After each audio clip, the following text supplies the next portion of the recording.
os nossos ingredientes básicos para o cálculo. Acredito que essa vai ser a última aula dessa parte básica, antes de entrarmos no que de fato é o conteúdo de cálculo diferencial integral.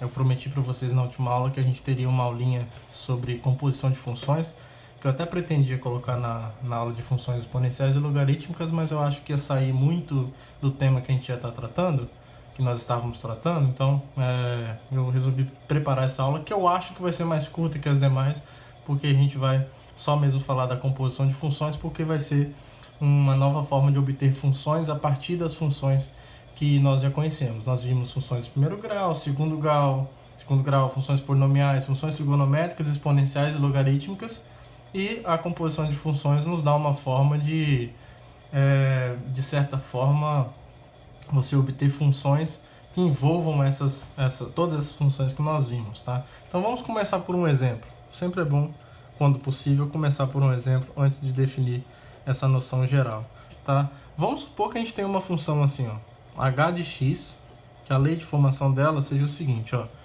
Para cada número real x, eu vou associar esse número aqui, ó. A raiz quadrada de x ao quadrado mais x mais 2x, desculpa, mais 1. Vamos supor isso. Então, olha só. Observe que essa função está bem definida, no sentido de que para cada número real x, eu consigo, desde que esse número aqui dentro seja maior ou igual a zero, e depois a gente estuda isso, eu não vou me ater a esse problema aqui agora, depois a gente volta a esse problema, mas desde que esse número aqui dentro seja maior ou igual a zero, ele é um número real, e aí eu posso tirar a raiz quadrada dele, certo? Por exemplo, se eu tiver aqui h, se eu quiser calcular o h no 1, isso aqui é a raiz quadrada do 1 ao quadrado, mais 2 vezes 1, mais 1, né? No lugar do x eu coloco 1, e aí eu estou tirando a raiz disso tudo, tá? Que vai ser a raiz de 1 mais 2 mais 1, que é a raiz do 4, que é exatamente 2, certo? Então, a imagem do número 1 por essa função h é o número 2. O h de 0, por exemplo, é igual a raiz de 0 ao quadrado, mais 2 vezes 0 mais 1, que por sua vez é a raiz de 1, né? Esse monte de zeros aqui não faz nada, e a raiz de 1 é 1, tá? Sei lá, h de 3. h de 3 é raiz de 3 ao quadrado, mais 2 vezes 3, mais 1, que por sua vez é a raiz de quem? Ó? 9 mais 6, 15, mais 1, 16, certo? Que é a raiz de 16, que é o número 4. Tá? E não precisa ser sempre o número inteiro, não. Sei lá, vamos pegar o h de 2. A imagem, né? Isso aqui vai ser 2 ao quadrado, mais 2 vezes 2, mais 1, que é... Rapaz, vai dar de novo. Mas isso aqui vai sempre dar mesmo. Agora eu tô vendo por que vai sempre dar, mas depois a gente discute isso. 4 mais 1, que é raiz de 9, que é 3. Tá? Essa função aqui é interessante porque, na verdade, ela é isso daqui, ó.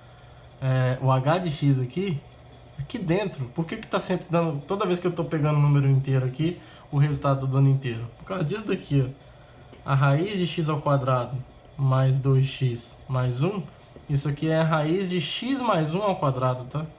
É um produto notável. E a raiz de x mais 1 ao quadrado, desde que o x seja maior ou igual a menos 1, que é o que eu preciso para... Bom, isso aqui sempre é o módulo de x mais 1, tá? Isso aqui é sempre um módulo de x mais 1.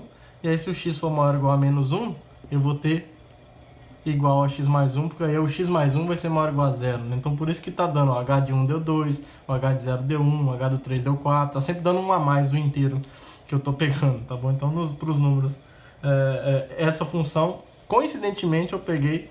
Eu não quis que ela fosse assim, mas por isso que tá dando essa coincidência aqui, tá? Mas se você pensar bem, essa função, então, a gente tá fazendo o que com o x, ó? Eu tô pegando o x, aí eu tô levando ele no número x ao quadrado, mais 2x mais 1, e depois tô extraindo a raiz dele, certo? Tô levando esse número na raiz de x ao quadrado, mais 2x mais 1. Então, de certa forma, a gente pode ver essa função h como ela é uma função, mas o processo dela, o processo de transformar ela em outro número real, nos parece que tem dois processos. tem um primeiro processo aqui que pega essa função e transforma nesse número, e depois esse número é transformado nesse.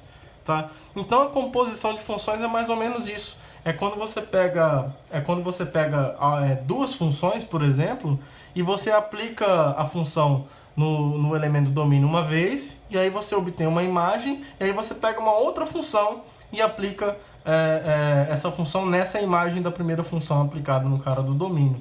Tá? Que é o que está acontecendo aqui.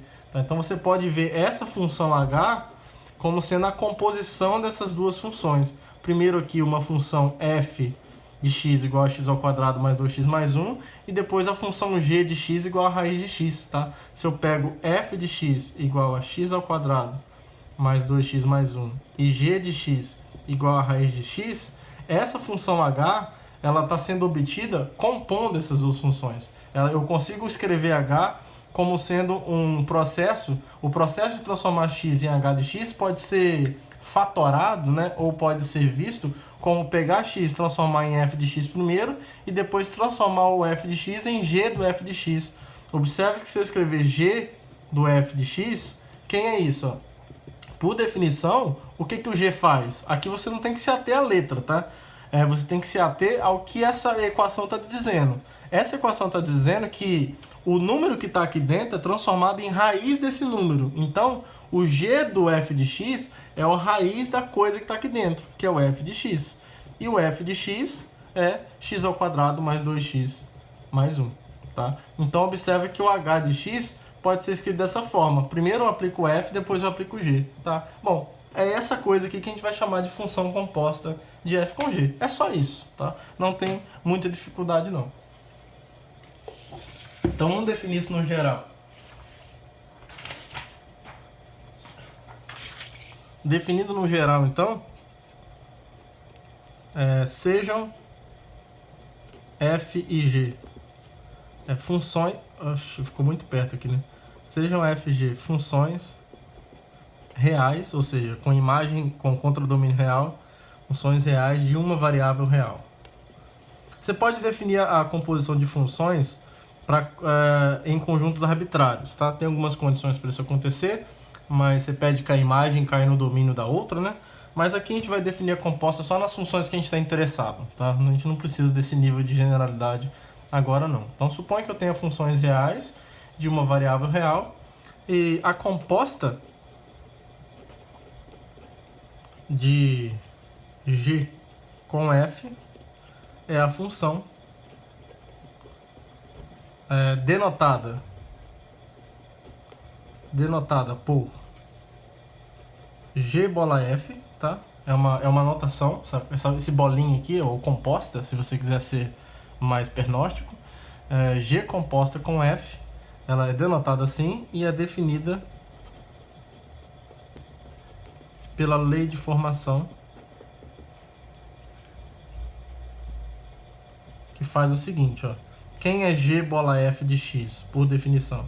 Isso é definido como a função g aplicado no número f de x. Tá bom? Então, se a gente voltar para o exemplo anterior, a função h é exatamente a composta de g. Tá? Se eu pegar f de x como x ao quadrado mais 2x mais 1 e g de x como sendo a raiz de x, então a função composta de g com f, por definição, é eu aplicar g em f de x. Então eu aplico o g em f de x, que é pegar a raiz do cara que está aqui dentro. E aí no lugar do f de x, ele faz o que com o número? Ele transforma esse número nele ao quadrado, mais duas vezes ele, mais 1.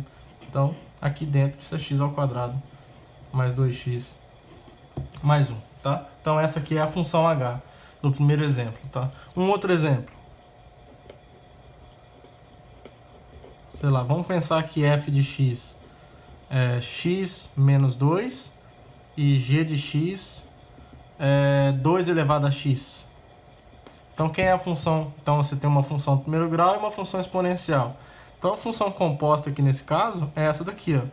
É a função que pega g e aplica no f de x. Então, a g faz o que com o número? Ó? Cuidado para não confundir esse x com o f de x. G de f de x não é 2 elevado a x. Porque o cara que eu estou aplicando g, o x, é elevado em 2 elevado a ele.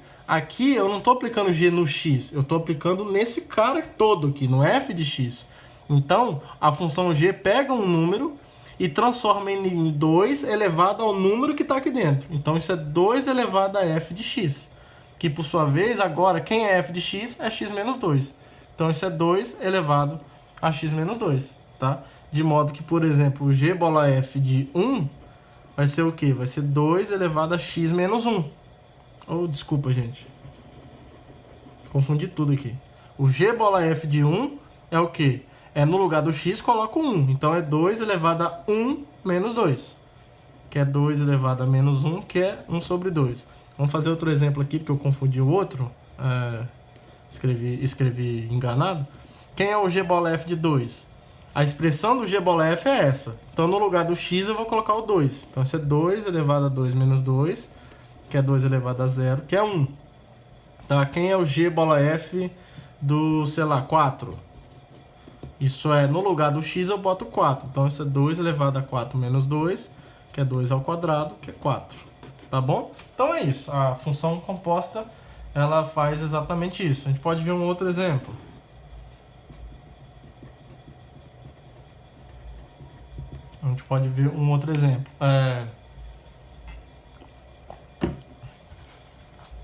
Vamos olhar para f de x igual a seno de x e g de x, sei lá, igual a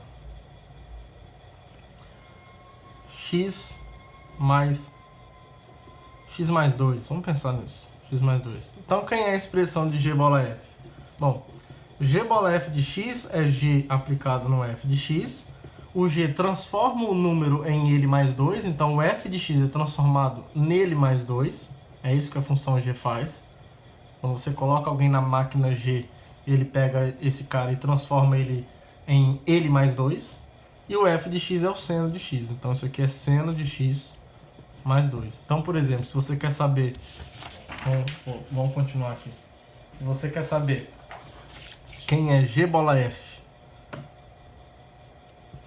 de do π sobre 2, se você quer saber quem é g bola f de π sobre 2, ou seja, 90 graus, isso aqui é o seno de π sobre 2 mais 1, que é mais 2, desculpa, que é 1 mais 2, que é 3, tá?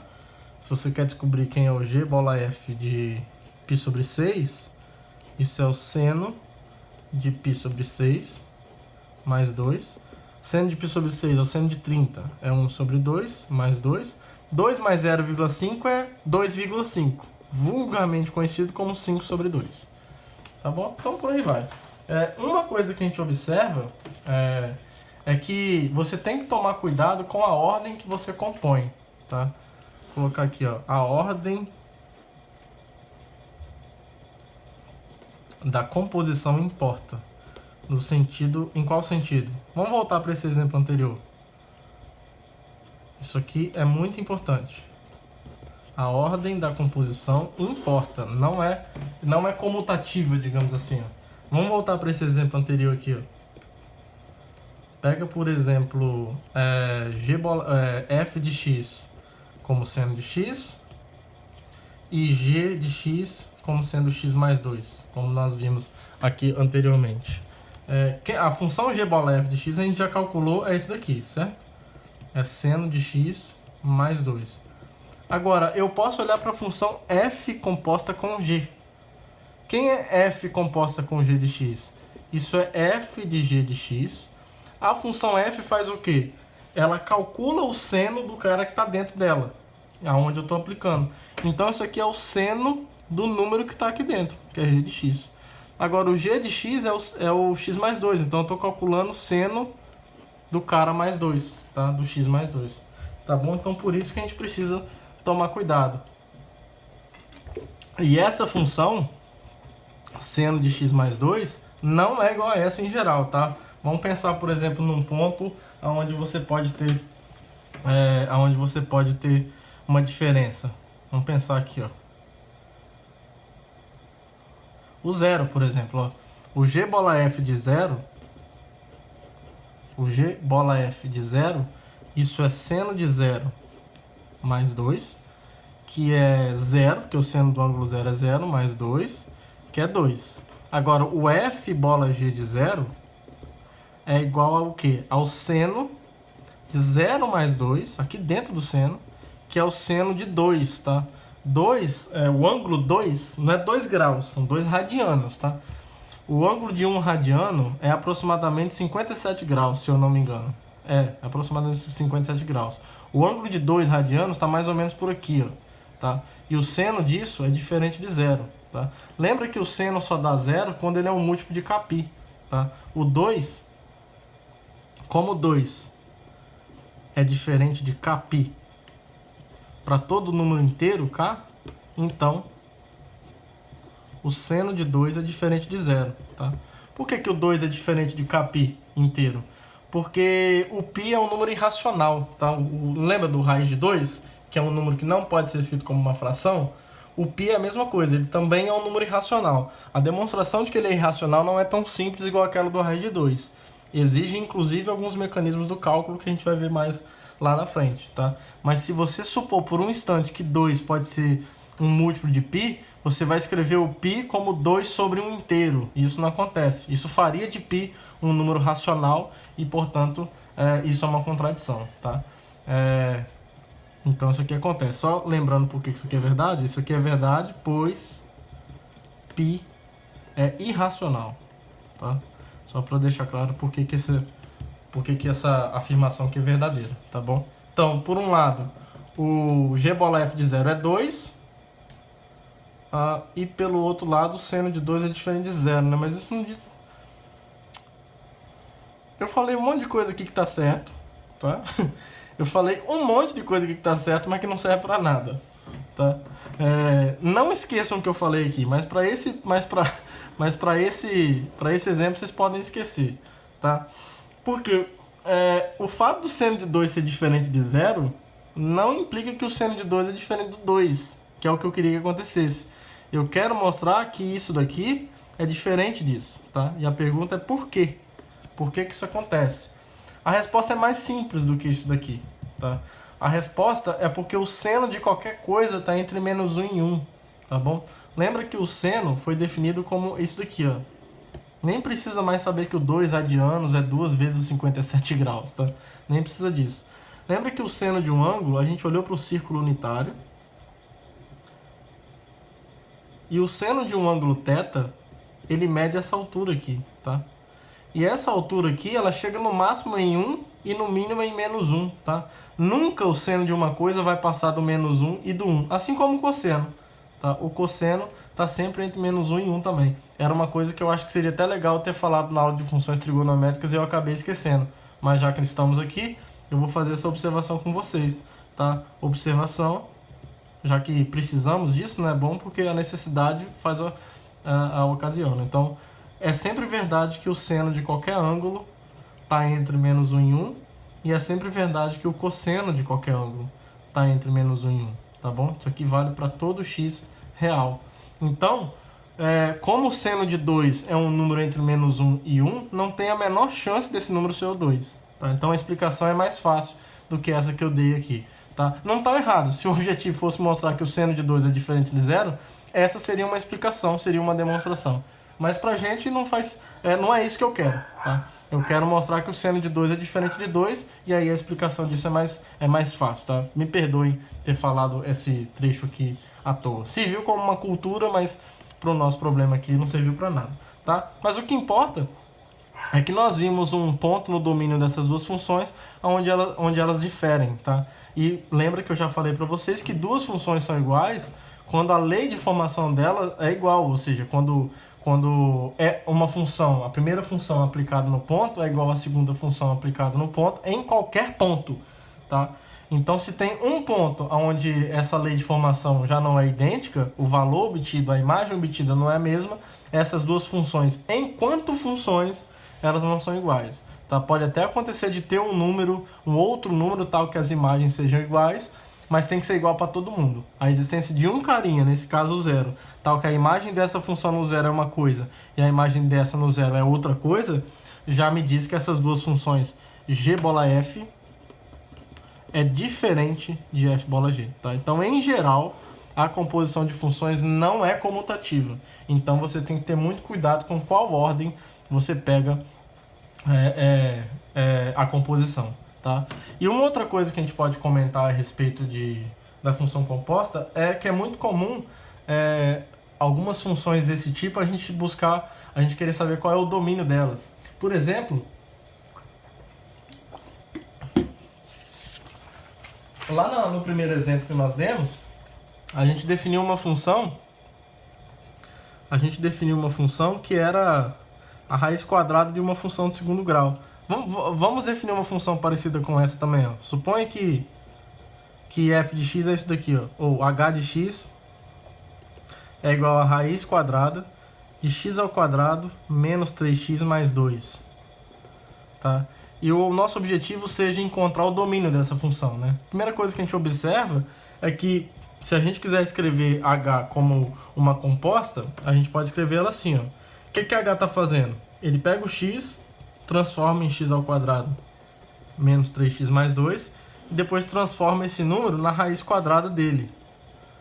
Então, se a gente quiser escrever isso como uma composta, a primeira função f aqui eu posso escrever assim mesmo.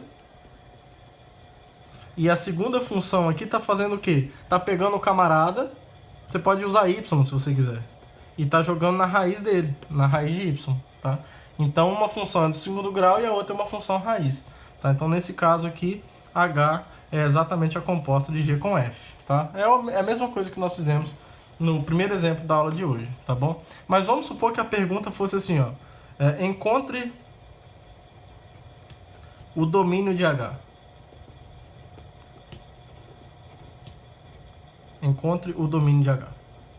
E aí eu já falei para vocês que quando uma função é dada, só é dada a sua lei de formação, em geral, quando se pergunta qual é o domínio dessa função, a gente quer encontrar, nesse caso, esse conjunto aqui. Ó. O domínio de h é esse conjunto aqui. São os conjuntos, são os números reais para os quais esse número aqui que aparece na lei de formação, ou seja, essa coisa que aparece aqui, isso de fato é um número real.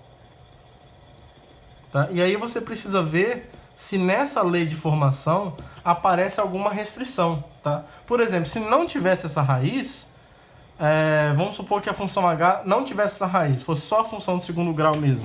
Bom, você não tem restrição nenhuma nesse caso, porque para qualquer número real x ao quadrado é um número real, menos 3x é um número real, 2 é um número real, e se eu somar esses caras ou fazer essa subtração, continua sendo um número real, sem restrições. Tá? Agora, quando você vê uma raiz quadrada, você já tem que ligar o sinal de alerta, porque raiz quadrada só está bem definida como um elemento no conjunto dos números reais quando o número o qual eu estou calculando a raiz é maior ou igual a zero, tá bom? Então, uma restrição que eu tenho aqui imediatamente é essa. Ó. Para que esse número seja um número real, o número que está aqui dentro, o x ao quadrado menos 3x mais 2, tem que ser maior do que ou igual a zero. Tá? E aí agora a gente vai fazer uma coisa que a gente chama de estudo de sinal de uma função. A gente quer saber quando que essa função do segundo grau aqui, ó, ela tem imagem maior ou igual a zero. Vai ajudar muito se a gente encontrar as raízes dela. Porque vamos supor que essa função ela tem um gráfico desse jeito aqui. Ó. A gente já sabe que o gráfico dela é uma parábola. E é com a concavidade para cima, essa parábola, certo? Então, se ela tiver duas raízes reais, sei lá, se ela for desse jeito aqui, ó, não sei quem é ainda. Se eu encontrar essa raiz e encontrar essa raiz, eu quero os números reais, x, para os quais a imagem, então aqui, essa imagem aqui, precisa ser maior ou igual a zero. Então, olha só, se eu pegar números que estão, se esse aqui for o x1 e esse aqui for o x2, as duas raízes, qualquer número que eu pegue aqui, ó, nessa parte, as imagens são maiores ou iguais a zero. Aqui bem grande, aí aqui vai ficando pequenininho, pequenininho, até chegar no x1, cuja imagem é zero, que não tem problema, é maior ou igual a zero. Nesse meio aqui, ó, se eu pegar um cara aqui no meio, quem é a imagem dele? Eu tenho que ir lá no gráfico e achar. Tá aqui, ó. A imagem desse cara é um número negativo. A imagem desse cara é um número negativo. Ou seja, todo mundo que está aqui no meio não está no domínio dessa função. Porque essa expressão em caras que estão aqui no meio é menor que zero, segundo esse gráfico. E do x2 para frente, volta a ficar positivo. No x2 é zero e no x2 para frente volta a ficar positivo. Então, seria legal se eu encontrasse as raízes dessa função de segundo grau, para que, a partir dessas raízes, com essa análise no gráfico, a gente consegue dizer quem é exatamente o domínio dessa função, tá? Agora, quem são as raízes dessa função? Então vamos lá, vamos estudar as raízes dessa função quadrática, que eu preciso estudar o sinal dela. Quando que ela é maior ou igual a zero e quando que ela é menor que zero. Bom, as raízes disso, se você calcular o delta, isso é menos 3 ao quadrado, menos 4 vezes 1 vezes c, que é 2, que é 9 menos 8, que é 1. Então as raízes aqui é menos o b, que é 3, mais ou menos raiz do delta, que é 1, sobre 2a, que é 2 vezes 1. Então, que é 2 só, né? Então, por um lado, o x1 vai ser o 3 mais 1, que é 4, sobre 2, que é 2. E o x2 é 3 menos 1, que é 2, dividido por 2, é 1. Então, essa raiz aqui, ó, é o número 1, e essa raiz aqui é o número 2. Então, o domínio dessa função h, quem é? É o intervalo dos números menores do que ou iguais a 1 e dos números maiores do que ou iguais a 2. Então, você tem uma união de dois intervalos, tá? Então, você tem um intervalo menos infinito até o número 1, fechado, porque o 1 pode, não tem problema. Se for 1, isso aqui é 0, e aí satisfaz isso. Aí você vai ter um gap, um intervalo aberto de lacunas no domínio dessa função, e aí você une isso com esse conjunto aqui, ó, o intervalo de todos os números reais maiores do que ou iguais a 2, tá bom? Então esse é o domínio da função h, tá? Lembra que essa notação aqui é de união de conjuntos. Então para que um elemento x esteja no domínio de h, se você quiser escrever assim, ó, como linguagem de conjunto, seria x pertence a R, tal que ou o x tem que ser maior ou igual ou o x tem que ser menor ou igual a 1, né, do 1 para cá, ou o x tem que ser igual ou maior do que 2, tá bom? Então esse ou aqui nos dá a união, tá? Se fosse um e, seria interseção, precisaria das duas coisas. Nesse caso, a interseção dos dois é vazia, né? Então eu tenho essa união, tá bom? Então quando eu tenho um x pertencente a R, tal que o x satisfaz uma condição ou outra, então você vai pegar a união desses conjuntos, tá? A união do conjunto dos números reais que satisfaz essa primeira condição, e essa primeira condição ela é expressa por esse intervalo fechado, e essa segunda condição é expressa por esse outro intervalo fechado, tá? E aí esse ou, em linguagem de conjunto, vira uma união aqui. Beleza, gente? Então, principalmente quando nós estivermos estudando também regra da cadeia, que é uma das regras que não é nada relacionado com penitenciário, não. É uma regra que nos ensina a derivar a composta de duas funções. Então, assim, você vai precisar saber o que é a composta de funções, não só para isso, mas durante todo o curso, porque a gente vai fazer interagir diferentes tipos de funções. Função exponencial, como função, sei lá, trigonométrica, função polinomial, função raiz, como nós fizemos aqui. Tá bom? Então, esse conceito de composição de funções é muito importante, tá? Para que a gente consiga seguir em frente, tá bom? Quando precisar voltar nele em algum aspecto específico da composição, a gente pode falar de novo, mas o básico que eu queria falar para vocês era isso, tá? Então, que todos tenham um bom resto de semana e até a próxima aula. Tchau, tchau. Now the world don't move to the beat of just one drum. What might be right for you may not be right for some.